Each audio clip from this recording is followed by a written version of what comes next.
ሃይማኖታችን እንደተዋረደ ፕሮቴስታንት በአደባባይ ላይ ጉዱ እንደተዘረገፈ የብዙ ሰዎች መቀለጃ ማላገጫ እንደሆነን አንቀርም እኮ። የቤቱ ባለቤት ወደ ቤቱ ይመጣል። እውነቴን ነው ነግራችሁ። የእግዚአብሔር ጊዜ ይመጣል። በእውነት ተስፋ እንዳትቆርጡ። የእግዚአብሔር ጊዜ ይመጣል። የተፍገመገመ እምነት ነው ያለው። ሁሉም የራሱን ይፈልጋል። ጳውሎስ ምን አለ? አብሮኝ ያለው ጢሞቴዎስ ብቻ ነው አለ። ሁሉም የራሱን ይፈልጋል። በዛ ዘመን እንኳን የመጀመሪያዎቹ ክርስትና ዘመን ላይ እንኳን ጳውሎስ ታዝቧቸው ሁሉ የራሱን ይፈልጋል የጌታን አይደለም አለ። በጣም ብዙ ሰዎች የራሳቸውን የሚፈልጉበት የጌታን የማይፈልጉበት ጊዜ ላይ እንዳለን እርግጠኛ ነኝ። ግን እንደ ጨለማ አይቀርም። የቤቱ ባለቤት የክብር ጌታ ክርስቶስ ኢየሱስ ወደ ቤቱ በክብር ይመጣል። በእውነት ነው የምላችሁ። ይመጣል ስል ከደጅ ወደ ውስጥ አይደለም ይመጣል ያልኩት። አክቲቭሊ እግዚአብሔር የሚሰራባቸው በትክክል የሚጠቀምባቸው የክብር ዕቃዎቹን እግዚአብሔር ያስነሳቸዋል። ስለዚህ ተስፋ እንድትቆርጡ እንድትፍገመገሙ አይደለም። ተስፋ እንዳትቆርጡ። እግዚአብሔር አሁንም ተስፋ አለ። አገልጋይ ላይ የተንጠለጠለ ሰዎች ላይ የተንተራሰ እምነት አይደለም ያለን። የእምነታችን ጀማሪና ፈጻሚ ክርስቶስን እያየን ሩጫችንን በትዕግስት የምንሮጥበት ዘመን ነው። አዎ የሚታየው ደስ አይልም። ለምሳሌነት ራሱ የምናቀርባቸው ትልቅ ሰዎች የሉንም። እውነት ለመናገር በጣም እጅግ ጥቂት ሰዎች አሉን። እነሱን እንኳን እስካንተማመንባቸው ድረስ ሸርተት ይላሉ ብለን እንፈራለን። ግን አሁንም የክብር ጌታ እግዚአብሔር አለ። በድካማችን ያልፈረደብን፣ ውድቀታችንን አይቶ ያላለፈን፣ እንደ ሰው ያልሆነ እጅግ በጣም መልካም የሆነ የልባችንን ጩኸት፣ ስብራት፣ ህመም የሚረዳ እግዚአብሔር አለ። ማንም ላይረዳን ይችላል። ማንም ሰዎች ምን እንደምንፈልግ ላይገባቸው ይችላሉ። ግን አሁንም አለ። ከመንበርከካችን በፊት ከመጸለያችን በፊት እንደው ኢየሱስ ብለን ስሙን ከመጥራታችን በፊት የሚረዳን የክብር ጌታ ኢየሱስ አለ። ስለዚህ አሁንም ልነግራችሁ የምፈልገው እግዚአብሔር ተስፋ አይቆረጥበት። አንዳንድ ጊዜ ቸርች መሄድ እስኪያስጠላን ድረስ ያለው ግሳንግስ ፖለቲካ፣ የመድረክ ላይ ቁማር፣ የመድረክ ላይ ጨዋታ፣ አገልጋዮች እርስ በርስ መጠላለፋቸው፣ ሽማግሌ የሚባለው ጉዳይ በጣም ብዙ ንትርክ ባለበት በዚህ ዘመን ላይ ተስፋ የምናደርግበት ልብ የምንጥልበት ግን ጌታ አለ። በእውነት ነው የምላችሁ። እነዛ ሐዋርያት ተስፋ በቆረጡበት በህይወታቸው ጨለማ ጊዜ ላይ እነሳለው እንዳላቸው እንኳን ረስተው 3 ቀንና 3 ሌሊት መጠበቅ ከብዷቸው ሁሉም የራሳቸውን ፍለጋ የኤማውስ መንገደኞች ተበትነው እነዛ እነ ጴጥሮስም ደግሞ የጣሉትን ሁሉን ጥለን ተከተለናል ያሉትን ያንን መረብ ከጣሉበት አንስተው ወደ ቀድሞ ስራቸው ሲመለሱ በባህር ላይ የተራመደ መጣ ኢየሱስ። ይሄ ተስፋ ማንቆርጥበት ተስፋ የምናደርገው ደግሞ መጽሐፍ ቅዱስ በእርሱ የሚታመኑ አያፍሩም ብሎ በግልጽ ቃል እንደነገረን በእሱ የምትታመኑ ከሆነ ማታፍሩበት ኢየሱስ አለልን። ስለዚህ አሁን እኔ እንዴት ነው ፕሮቴስታንት ሆነ የምትቆየው ለሚሉኝ ሰዎች እኔ ፕሮቴስታንት ሆኜ የምቆየው የሆኑ የፓስተሮችን ሙላት፣ የፓስተሮችን ስኬት፣ የፓስተሮችን ድል፣ የነቢያቶችን ምናምን ስኬት ምናምን ተመልክቼ አይደለም። የናዝሬቱ ጌታ ኢየሱስ ክርስቶስን ተመልክቼ ነው። አባቶቼ ያስተማሩኝ፣ ወንጌል ሰባኪዎች የነገሩኝ ኢየሱስ ላይ እንድደገፍበት፣ ክርስቶስ ላይ እንድታመንበት፣ እሱን ተስፋ ያደረጉ ሐዋርያት እስከ እምነታቸው እስከ ሞታቸው ድረስ እንደጸኑ ሁሉ እስከ ሞት ድረስ እንድጸና ነው። እስከ መቼ ድረስ ነው የምትጸናው ካላችሁ፣ እስከ ሞት ድረስ የምጸናው። እስከ መቼ ትጸናለህ ካላችሁ፣ እስከ ሞት ድረስ ነው የምጸናው። እውነቴን እኔ ብሄድ የሃይማኖት ቅየራ ምናምን ጉዳይ ውስጥ ብገባ ቆይቶ ድሮ ገባ ነበር። እኔ የሌላውን ቤተ እምነት አሁንም እንደምነግራችሁ እያከበርን ሌሎቹን እያከበርናቸው እየወደድናቸው ሐሳብ ካለን ሐሳባቸውን በሐሳብ በጨዋነት በመቃወም ወይም በመግለጽ ሐሳባችንን በጥንቃቄ ፍቅር ሳይጎለን በመራመድ ማመን አለብን። እቤታችን ውስጥ ያለውን ግሳንግስ ማጥራት አለብን። ሚዲያውን ተመልከቱት። የምትሰደቡበት የምትሸማቀቁባቸው ጉዳዮች በጉያችሁ እየደበቃችኋቸው ያላችሁ ጉዳዮች ነው። ዳንሱ ብትሉ፣ ጭፈራው ብትሉ፣ የመድረኩ ወከባ ብትሉ፣ ጭሱ ብትሉ፣ እንደው ሚዲያ ላይ ስታያቸው ስክሮል አድርጓቸው የምትሏቸው ዝም ያላችኋቸው ናቸው። አብረን እንጩ። ይቅርታ አድርግልኝ። እኔ አንዳንድ ሰዎች እባካችሁ አውዱን እንኳን ጠብቁ። ተው። እስፔሻሊ ፕሮቴስታንቶች አውድ ጠብቁ እና ይሄንን ነገር አብረን ነው መነሳት ያለብን። አሁን እንደዚህ ይላል አቡና የወንጌል ጠላት ነው አይደለው? የወንጌል ጠላት ቢሆን ኖሮ ጥዬ እወጣለሁ። የወንጌል ጠላት ቢሆን በትክክል ወንጌል የት እንደሆነ ጠላት ያለው አውቃለሁ፣ እሄዳለሁ። የወንጌል ጠላት ቢሆን ከክርስትና ኦርቶዶክስ መሆን እንዳይመስል፣ የወንጌል ጠላት ቢሆን ካቶሊክ መሆን እንዳይመስል። እኔ የወንጌል ጠላት ናቸው ብያለሁ። ኦርቶዶክስና ካቶሊካውያን የወንጌል ጠላት ቢሆን የወንጌል ጠላት የሆነ ሃይማኖት ምን እንደሆነ አውቃለሁ። እዛ ነው የሚሄደው። የወንጌል ጠላት አለ። ወንጌልን ወደዋለሁ፣ ኢየሱስን ወደዋለሁ። ለዛ ነው ኢየሱስ ላይ ምንም ቅሬታ የለኝም። ለምንድን ነው እዚህ ውስጥ የምትቀረው ካሉ ኢየሱስ ትክክል ስለሆነ የእግዚአብሔር ስጦታ የእግዚአብሔር አብ ውድ ስጦታ መንፈስ ቅዱስ መጥቶ ደግሞ ወደ እውነት ሁሉ መራቸዋል ያለን ኢየሱስ ወደ እውነት ሁሉ ነው የሚመራን። መንፈስ ቅዱስ ማለት ኢየሱስ ነው። ስለዚህ አብረን በጋራ ቆመን ሰዎችን ከምንደግፍ ወደ ቃሉ ብንመለስ፣ የሰው ደጋፊ ከምንሆን እግዚአብሔርን ብቻ ብንታመን አስፈላጊ ነው ብዬ አምናለሁ። ስለዚህ ወዳችኋለሁ። ሰዎች ሲሄዱ በጣም ነው ማዝነው። አይደለም ተው፣ የሆነ ሰው እኮ የተሻለ ህይወት ፍለጋ አሜሪካ ሲሄድ እኮ ታዝናላችሁ። ከእናንተ ወደ ተሻለ ህይወት እኮ ነው የሚሄዱት። ታውቁታላችሁ። ኢኮኖሚካሊ ሊሻል እንደሚሄድ ታውቃላችሁ። በትምህርት የተሻለ ትምህርት እንደሚያገኝ ታውቃላችሁ። ኤርፖርት ስትሄዱ ግን የምትወዱት ሰው አሜሪካ ሲሄድ አንዳንድ ጊዜ ታለቅሳላችሁ፣ ታዝናላችሁ። የምትሸኙት እኮ ወደ ተሻለ ምድር እንደሆነ ውስጣችሁ ያውቀዋል እኮ። ግን መለያየት ያሳዝናል። አሁን እኔ ኤሊ የምትባለው ልጅ ኦርቶዶክስ ስለሆነች አይደለም ያዘንኩት።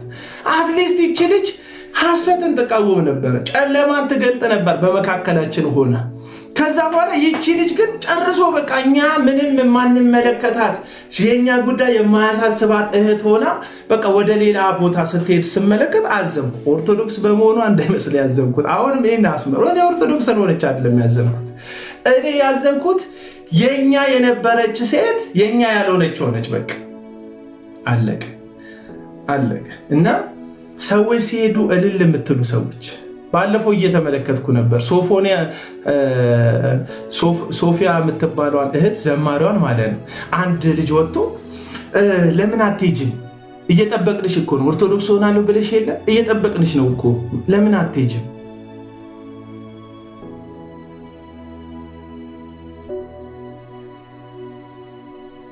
አረ ይኑሩልን፣ ከነድካማቸው ይኑሩልን። ተው አረ ከነድካማቸው ይኑሩልን። እኔ ዳጊ ሃይማኖት ቢቀየር ምናምን ደስ የሚለኝ ይመስላል። ዳግማዊ ጥላሁን እኔ እንደ ዳግማዊ ጥላሁን እዚህ ሚዲያ ላይ 24 ሰዓት ውሸት ያወራብኝ ሰው የለም። እንደ ዳግማዊ ጥላሁን እንደ ዘማሪ ጌታን እንደሱ ውሸት ያወራብኝ ሰው ያደራጀብኝ በጣም ብዙ ሰዎች ስለኔ ያላቸው አመለካከት እንዲበላሽ ያደረገ ሰው የለም። የዘማሪ ዳጊን ያክል ማለት ነው። ዳጊ ሃይማኖት እንዲቀይር ከህይወት ተሰነካክሎ እንዲወጣ መፈልግ ይመስላል። አልፈልግም። እውነቱን ግን እንዲያውቅ ፈልጋለሁ። እናንተም ጭምር እውነቱን እንድታውቁ ግን ፈልጋለሁ። ከዛ አንጻር ብዙ ነገር ላደርግ እችላለሁ እንጂ ሰውን አታሳዱ። እስከ ሞት ድረስ ሰውን እስከ ጥፋቱ ድረስ አታሳዱ። ለማንኛውም መዝሙር ሊጋብዛችሁ እኔ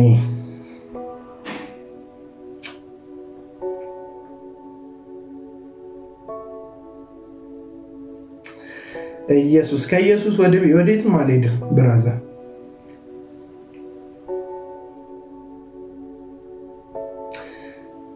ከኢየሱስ ወዴት ይኬዳል?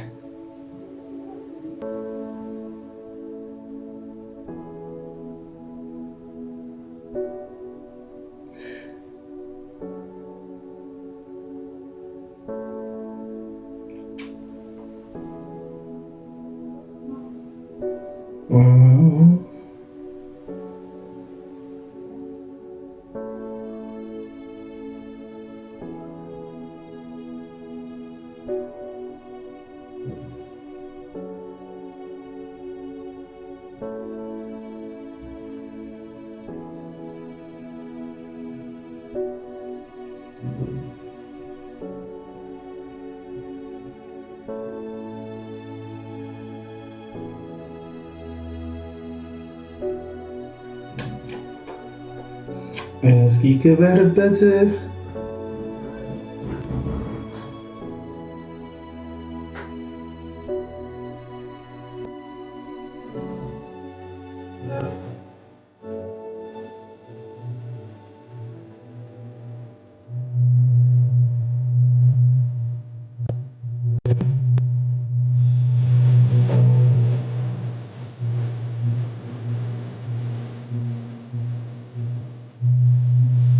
ይሄ ጌታ ተጥሎ አይኬድም።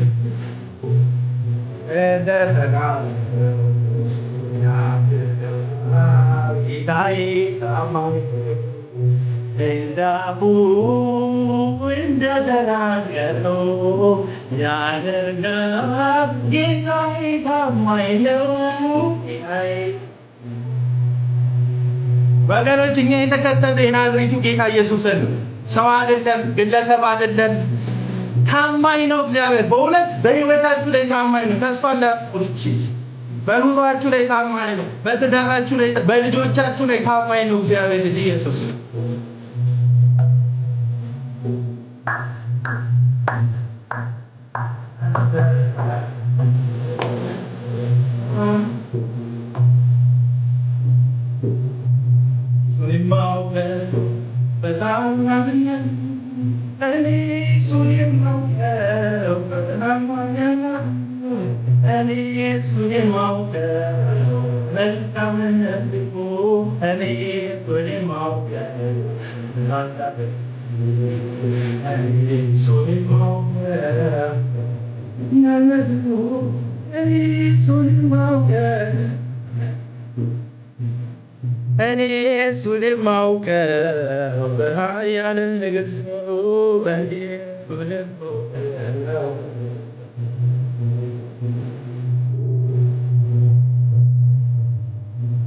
ወንጌል መቼ ነው የምትሰብከው የምትሉ ሰዎች ስዘምር ደግሞ መታችሁ አስመሳይ ምናምን የምትሉ ሰው ራሳችሁን ተመልከቱ። በነገራችሁ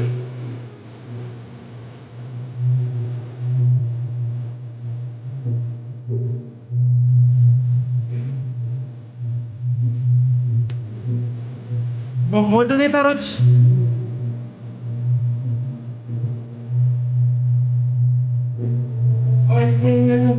እንዲያሉኝ እስኪያምናኝ ያልኩትኝ በሞች ከሆነው እንዲያሉኝ እስኪያምናኝ እንዲጠፋኝ ከሰማይ ልናየ በሚያሳይበት ሰርቶ አሳየ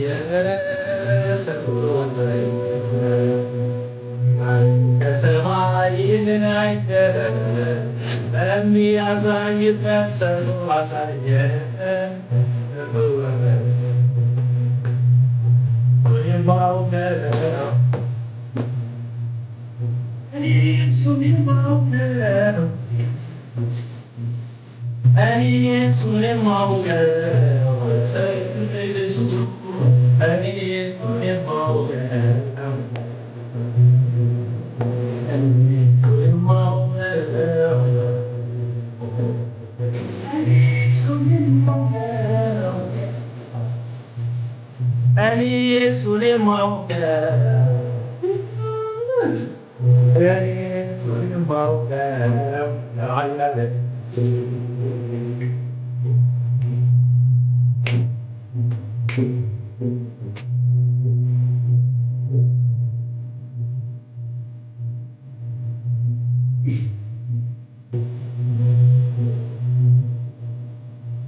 እንደ ሰው አይደለም ይላል አማኝ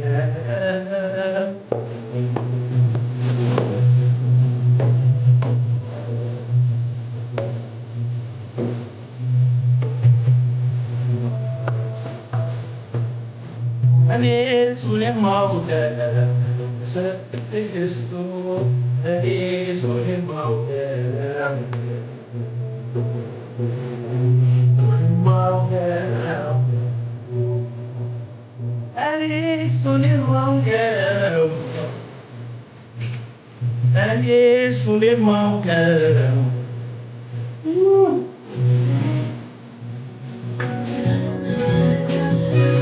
በተለይ ሚዲያ ላይ የምትሆኑ ሰዎች እንዳታፍሩ እሺ።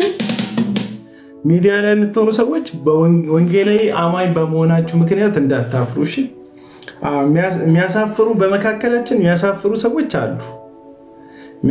ሰዎች አሉ፣ ግን እንዳታፍሩ፣ በፍጹም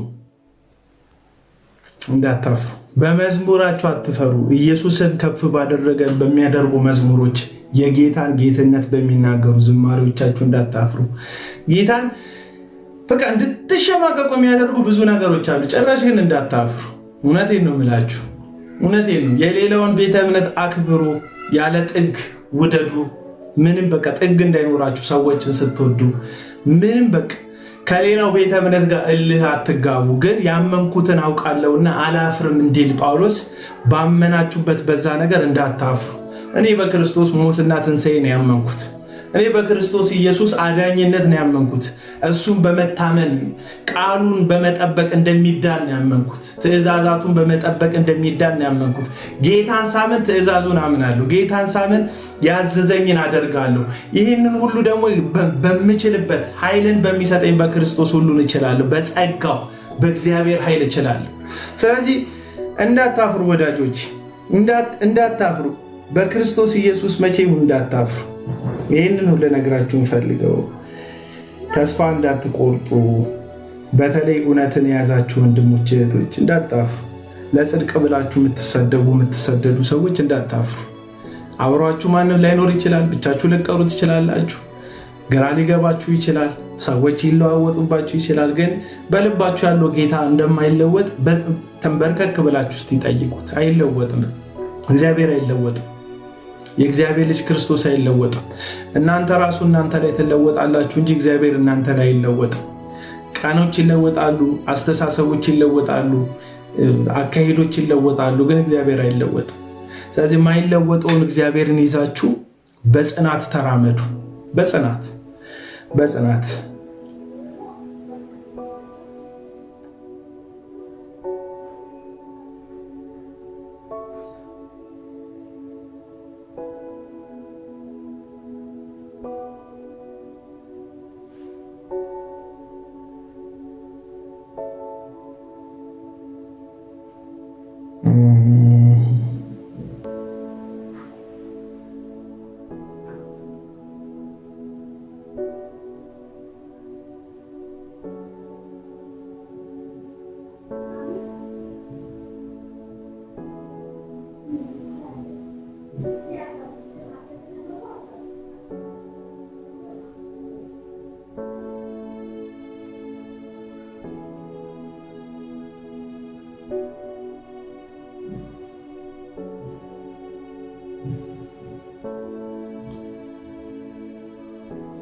ተስፋዬ ልጋብዛችሁ።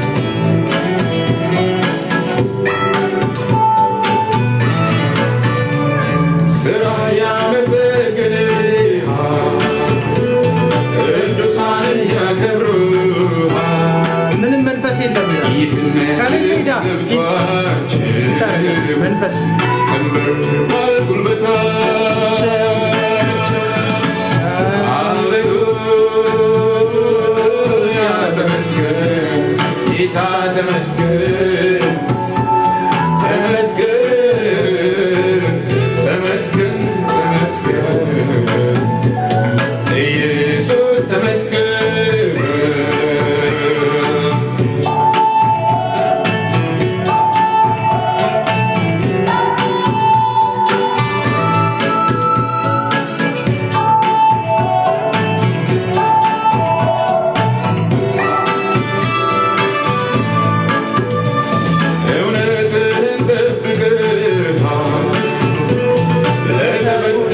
ፈርደሃል፣ የተጠቃውን ታድገሃል፣ በማዳን ከፍ ብለህ ሃሌሉያ ተመስገን ጌታ ተመስገን ተመስገን ተመስገን ተመስገን ኢየሱስ ተመስገን።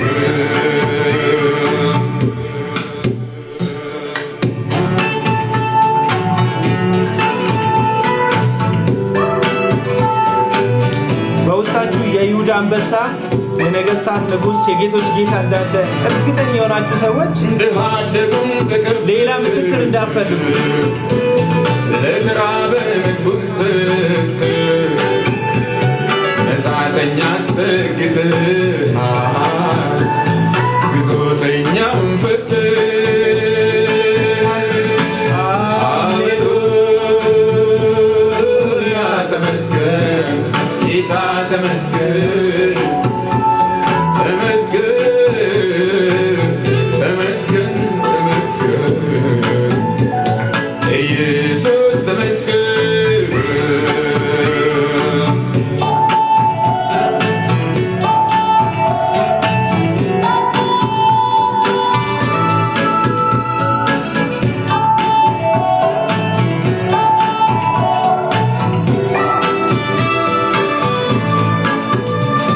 የተቀደሰ ስምህ ለዜማ ግኔ ላመስግን፣ ባንተ ሆኖልኝ የመዳን ቀን ስለወጣሁ ከሰቀቅ።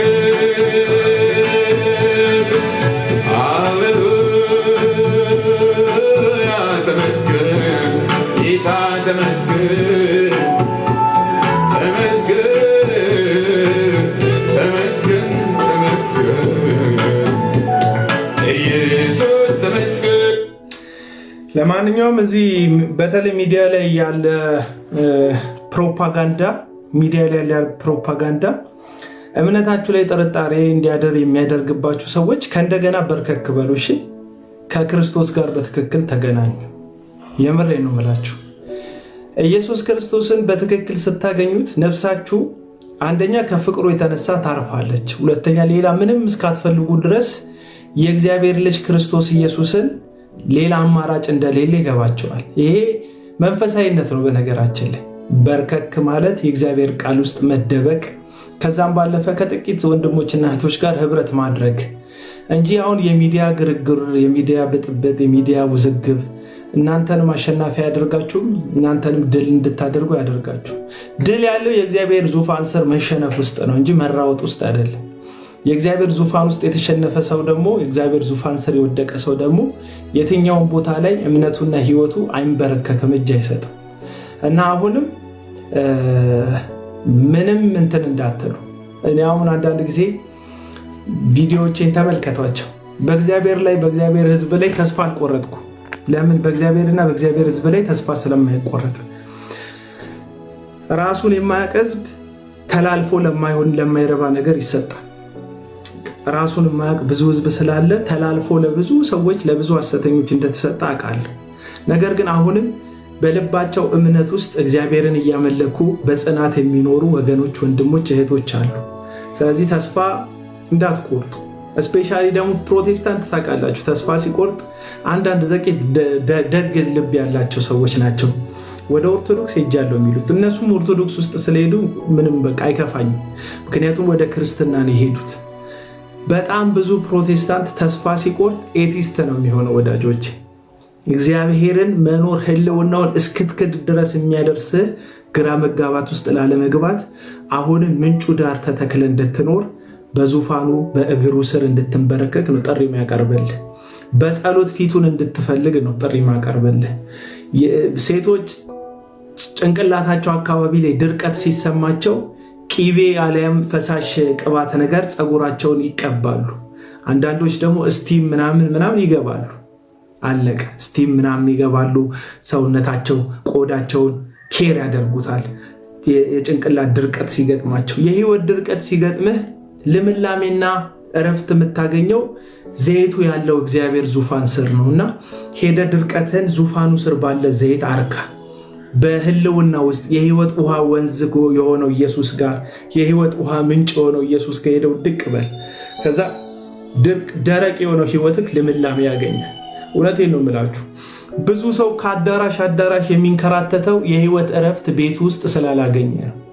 አሁንም ቢሆን ደረቅ ነው የምትለው ያንተ አጥቢያ ውስጥ ኢየሱስ እንዳለ የሚገባክ ዙፋኑ ስር ተንበርክከ ስትመጣ ነው። ጩኸት እንዳይሸውድህ፣ የማይክሮፎን ጫጫታ እንዳይሸውድህ፣ የኪቦርድ ብጥብጥ እንዳይሸውድህ፣ የብዙ ነገር ትርምስ እንዳይሸውድህ፣ የጥሩ ነገር የሚናገሩ ሰዎች ጥሩ ነገር ያላቸው መስሎክ እንዳትሸወድ ምን ታደርግልኛለህ? እግዚአብሔር ዙፋን ስር ትወድቃለህ። አለቀ። እና ወዳጆች እወዳቸዋለሁ። እግዚአብሔር ስለ ክርክራችን በመጠበቂያችን ላይ ሆነን የምንከራከረውን ክርክር ይመልስልናል። ወይ እግዚአብሔር አርፈ ተቀመጥ ይልሃል፣ ወይ እኔ ያለሁበት ድል ታደርጋለህ ይልሃል። እግዚአብሔር ዙፋን ስር ብቻ ተቀመጡ። ተባረኩ። እግዚአብሔር ከእናንተ ጋር ይሁን። ይህን ያህል ካልን ይበቃል። በተለይ የራስ ጉዳይ ይለኛል። ቴንኪዩ የራሴ ጉዳይ ነው የማወራው። የራሴ አካውንት ላይ የራሴ ቲክቶክ አካውንት ከፍቼ ነው የማወራው። አካውንቴስ መጥተህ የራስ ጉዳይ ትለኛል። የራሱ ጉዳይ ስለሆነ በጎረቤት አካውንት ያልገባሁት። በአጠቃላይ ወንድሞችና እህቶች ስለ እግዚአብሔር ፍቅር ሁልጊዜ ደጁን እንድትፈልጉ፣ ፊቱን እንድትፈልጉ፣ እንድትናፍቁ መዝሙሮቻችሁን ከፍታችሁ የእግዚአብሔርን ህልውና ስሙ። በቃ ከግርግሩ፣ ከጫጫታው፣ ከኳኳታው ተነጠሉ። ማናቸው ሎሬት ጸጋዬ ገብረመድህን ግጥም አላቸው። ከጫጫታው እንነጠል፣ ከኳኳታው እንገንጠል፣ ዝም ብለን አብረን ዝም እንበል የሚል መጸለይ እንኳን ቢከብዳችሁ የእናቷ እግር ስር ክንዷን የእናቷ እግር ስር አንገቷን አድርጋ እንደምትተኛ ብላቴና እንደው ተገላብጬ ወድቅ ይሆን ብላ እንደማትሰጋ ብላቴና ሕፃን ልጅ የእግዚአብሔር ክንድ ላይ ውደቁ፣ ዙፋኑ ስር ውደቁ።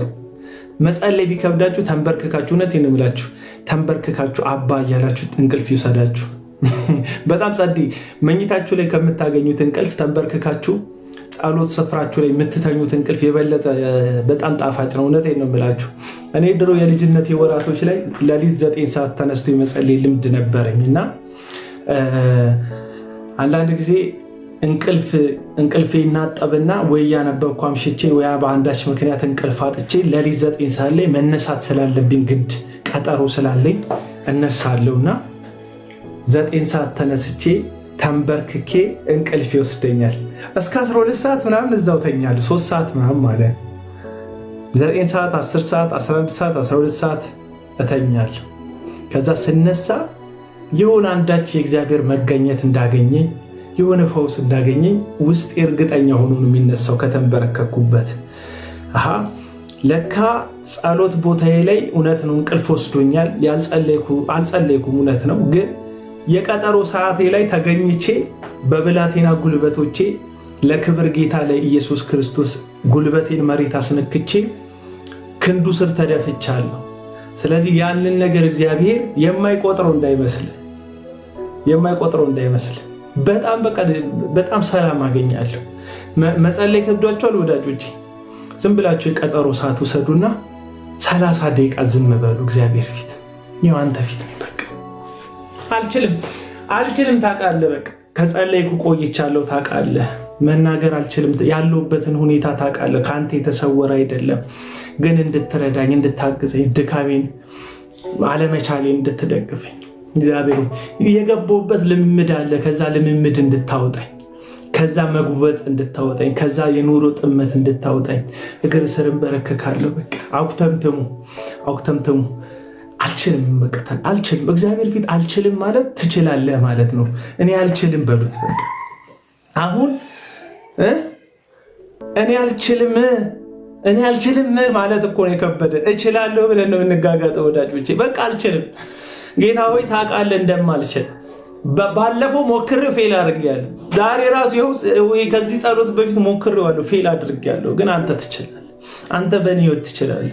ያ ሰውዬ ትዝ ይላቸዋል። ልጄ ሞታለች፣ ልጄ ታማለች፣ አድንልኝ ሲል ብታምን ትድናለች ሲለው አለማመኔን ደግፋለሁ። አለማመኖቻችን የሚደገፉት እግዚአብሔር ፊት በመውደቅ ነው።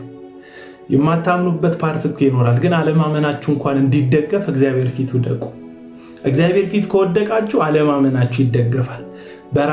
በራሳችሁ ጉልበት እቆማለሁ ካላችሁ ግን አለማመናችሁ ይወድቃል እና አለማመናችሁ እንዲደገፍ እግዚአብሔር ፊት ውደቁ።